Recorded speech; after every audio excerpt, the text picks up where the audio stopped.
ओ भाई, श्रद्धा कपूर ने तो स्त्री 2 में आग लगा दी, एकदम पैसा वसूल पिक्चर है। हाँ यार, कसम से क्या फाड़ू एक्टिंग की है। वैसे पास में पॉपकॉर्न हो और सामने बढ़िया सी पिक्चर चल रही हो तो देखने में डबल मजा आता है। ओह शिट, पॉपकॉर्न तो खत्म हो गया और अभी तो आधी पिक्चर बाकी, अब क्या करेंगे। जस्ट चिल बेब्स, पॉपकॉर्न ही तो खत्म हुए हैं, बट हमारी काली सौतेली बहन किस दिन काम आएगी। तभी पुराना सा सलवार कमीज पहने सिंपल सी चोटी में कमरे में किंजल आकर पूछती है, मोना रीटा, तुम दोनों बता दो डिनर में क्या खाओगे। देखो मोना, हमारी प्यारी काली बहन की उम्र कितनी लंबी है, नाम लेते ही हाजिर हो गई। किंजल, जाओ और जाके हमारे लिए पॉपकॉर्न ले आओ। पर रीटा, एक तो पहले ही डिनर के लिए इतनी देर हो चुकी है, रात के 11 बज रहे हैं। अगर इस टाइम तुम दोनों पॉपकॉर्न खाओगी तो फिर रात का डिनर किस टाइम में करोगी। ये सुनते ही दोनों गोरी सौतेली बहनें गुस्से में लाल पीली हो जाती हैं। अबे ओ फटे दूध की फफूंदी सी शक्ल वाली बहन जी, तेरा काम सिर्फ हमारा ऑर्डर मानना है, ऑर्डर देना नहीं, समझी। अब जा जल्दी और पॉपकॉर्न ला। और रही बात डिनर करने की, तो वो हम अपने टाइम पर ही करेंगे, रात के 1 बजे। अब दफा हो यहाँ से, काली गुलाब जामुन। नम आंखें लिए बेचारी काली किंजल किचन में जाके पॉपकॉर्न बनाती है। किंजल की माँ गंभीर लंबी बीमारी से सालों पहले गुजर चुकी थी, इसलिए पिता देव प्रेरणा से दूसरी शादी करके ले आई, जिनसे मोना और रीटा हुई। दोनों दूध के जैसे गोरी चिट्टे रंग वाली थी, इसीलिए घमंडी मिजाज की थी। वहीं किंजल काली और बदसूरत थी, लेकिन उसका दिल हीरे की तरह था। मगर हर दिन ही उसे अपनी सौतेली माँ और बहनों के ताने सुनने पड़ते थे। मोना रीटा, ये लो तुम्हारे पॉपकॉर्न, अब बता दो डिनर में क्या खाओगी। ऐसे करो, आज हमारे लिए कैप्सिकम की सब्जी, जीरा राइस, शाही पनीर, कढ़ाई पनीर बनाना। ये तो रहा मेरा। मैं डिनर में वेज पुलाव खाऊंगी चिली चटनी के साथ। हमारी ये पिक्चर खत्म होने से पहले हमारा डिनर हमें परोसा हुआ मिल जाना चाहिए, शार्प 1 बजे। ठीक है, मिल जाएगा। किंजल जल्दी से रसोई में आकर डिनर बनाना शुरू करती है, तो वहीं दोनों सौतेली गोरी बहनें मस्ती मारकर पिक्चर देख रही थीं। ऐसा करती हूँ, कढ़ाई पनीर और शाही पनीर बनाने के लिए एक ही साथ पनीर फ्राई कर लेती हूँ और बाकी सब्जियों का काटा पीटी भी कर लेती हूँ, इससे थोड़ा टाइम बचेगा। देखते देखते सब्जी बनाने में रात के 12 बज जाते हैं, तो डरे लफ्जों में किंजल बोलती है, मेरे पास केवल 1 घंटा रह गया। अगर 1 घंटे में मैंने दोनों को डिनर नहीं करवाया तो वो कल की तरह ही करेंगी। नहीं, जल्दी कर किंजल। देखते देखते घड़ी की सुई 1 पर आ जाती है, लेकिन दोनों सौतेली बहनों को डिनर परोसने में किंजल को 2 मिनट लेट हो जाता है, तो दोनों अकड़ जाती हैं। तुमने हम दोनों को 2 मिनट लेट डिनर दिया है, इसकी पनिशमेंट मिलेगी। लो खाओ खाओ, बहन के हाथ से खाने से प्यार बढ़ता है। नहीं मोना, मुझे क्षमा कर दो, कल से बिल्कुल देर नहीं होगी, मैं तुम दोनों को टाइम से डिनर करवाऊंगी। बोलते बोलते किंजल की आंखों से डर के मारे आंसू छलक पड़ते हैं। मैंने कहा खाओ। मोना भाप निकलता खाना उसे खिला देती है। खाना काफी ज्यादा गर्म होने की वजह से बेचारी किंजल का मुंह जल जाता है। फिर मोना रीटा डिनर करते करते रात के 1 से 2 बजा देती हैं। किंजल झूठी प्लेट उठाकर किचन में आ जाती है और बिलख बिलख कर रोने लगती है। हे भगवान, तूने मुझे कैसी जिंदगी दे दी है, अपने घर में मैं नौकरानी हूँ। रोते रोते वो किचन में ही चटाई डालकर सो जाती है। तभी सुबह के 5 बजते माँ प्रेरणा किचन में धमक पड़ती है और लात मारकर जगाती है। अरे ओ काली कलूटन, चलो जल्दी से। लेकिन जब किंजल नहीं जागती तो मोना रीटा भरी बाल्टी का पानी डाल देती हैं, जिससे वो घबरा कर उठ जाती है। हे भगवान जी, ये मुझ पर पानी किसने डाला? ये शुभ काम हमने किया है। मोना रीटा, ये क्या बदसलूकी है, किसी सोते हुए इंसान के साथ इस तरह से पेश आना, जबकि तुम दोनों ने देखा था कि रात को मैंने तुम दोनों को 1 बजे डिनर करवाया था। उसके बाद सोते सोते मुझे 2-3 बज गए थे।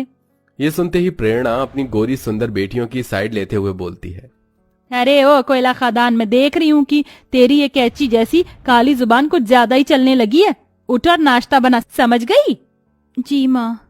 आधी अधूरी नींद में ही बेचारी किंजल उन्हें नाश्ता करवाती है और फिर पूरे घर में झाड़ू पोछा लगाती है। तभी पिता देव घर लौट आता है, तो दोनों सौतेली बहनों की शक्लें बन जाती हैं। आगे पिताजी, अब शुरू हो जाएगा दोनों बाप बेटी का मेलो ड्रामा। किंजल बेटी, तू क्यों पोछा लगा रही है? काम वाली नहीं आई है क्या? वो पापा। तभी बात काटती हुई प्रेरणा बीच में बोलती है, अरे देव जी, वो आज ना तुलसी की तबीयत ढीली हो गई थी, इसलिए आई नहीं। मैंने तो बोला था किंजल को कि मैं कर लूंगी, ला दे मेरी बच्ची, तू नाश्ता कर। वैसे आप ऐसे अचानक से कैसे आ गए? कोई खबर भी नहीं दी, ना कोई फोन कॉल किया। वो 1-2 दिन की छुट्टियां मिली थी, इसलिए चला आया किंजल को देखने। पापा, आपको तो किंजल दीदी के अलावा हम दोनों दिखते नहीं, थोड़ा प्यार हमें भी दे दीजिए। आफ्टर ऑल हम आपकी बेटी हैं। हाँ जानता हूँ। देव अक्सर काम के सिलसिले में महीने महीने बाहर रहता था, इसलिए उसे इस बात की कानों कान खबर नहीं थी कि उसकी दोनों सौतेली बेटियों ने किंजल को नौकर बनाकर रखा था। वो हर महीने खाना बनाने वाली और 3 टाइम के बर्तन मांजने वाली के पैसे भिजवाता, जिसे प्रेरणा बेटियों में उड़ा देती थी। लगभग 2 दिन बाद देव वापस लौट गया और फिर से सब वही शुरू हो गया। इसी तरह दिन गुजरने लगे और अब किंजल के कॉलेज के फाइनल वर्ष की परीक्षा शुरू होने वाली थी। इसलिए वो अपनी दोनों सौतेली बहनों के पास आकर बोलती है, मोना रीटा, आज से तुम दोनों डिनर 9-10 बजे तक कर लेना प्लीज। तो आंखें चढ़ाकर दोनों ने ठाए से कहा, मगर वो क्यों भला? क्योंकि कल से मेरी परीक्षा शुरू हो रही है तो मुझको पढ़ाई भी करना है। क्यों रे जली भरते की शक्ल वाली, तुझे क्या लगता कि तू पढ़ लिख कर कलेक्टर बन जाएगी? बेलिनी तुझे रोटी आई हैं। हम अपना रूटीन नहीं बदलेंगे। हम रात के 1 बजे डिनर करती थी और 1 बजे ही करेंगे, समझ गई? दोनों का फैसला सुनकर मायूस मन से किंजल उन्हें 1 बजे रात में डिनर करवाती है और बाकी टाइम घर के कामों में उलझ कर रह जाती थी। एक दिन जब वो रात के डिनर के लिए दोनों से पूछने आती है तो दोनों शॉर्ट सा गाउन पहने मेकअप में लगी पड़ी थी। मोना रीटा, तुम दोनों कहीं जा रही हो क्या? हाँ, आज हम दोनों पार्टी करने जा रही हैं। अच्छा, तो फिर तुम दोनों खाना तो वहीं से खा कर आओगी ना? तो फिर मैं रात का डिनर रहने देती हूँ।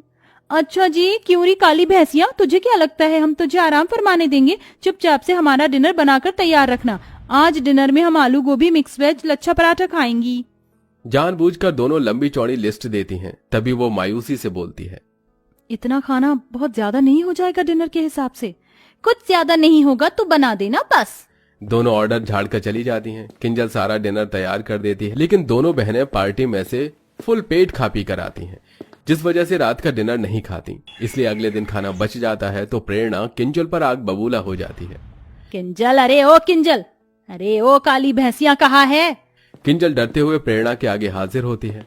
जी माँ, बुलाया आपने? क्यों री, ये सब क्या है? रात को क्या पूरे मोहल्ले को दावत करवानी थी? कितना खाना बनाया था जो सारा बच गया। ये भरे पतीले के पुलाव, पता है ये चावल कितने महंगे आते हैं?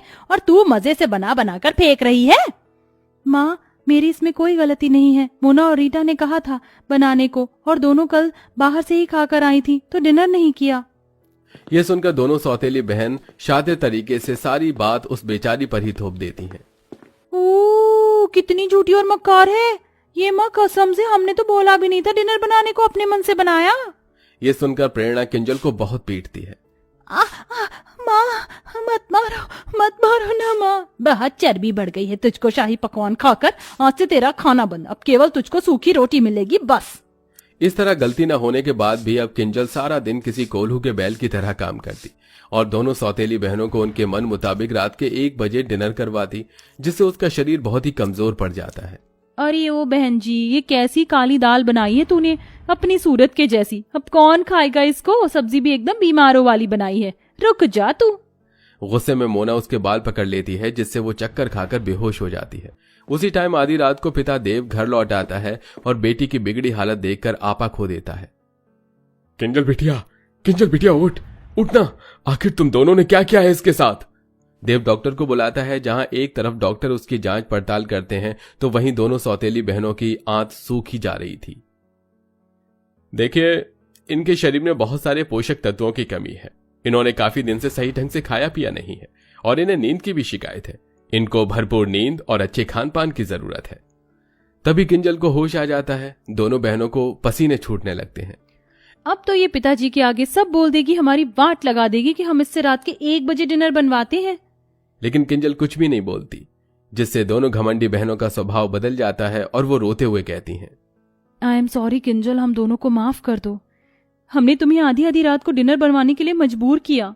किंजल दोनों को माफ कर देती है और अंत में दोनों बहनें उसका अच्छे से ख्याल रखती हैं। साथ ही उनकी बुरी लत जो रात के 1 बजे डिनर करने की थी वो भी खत्म हो जाती है।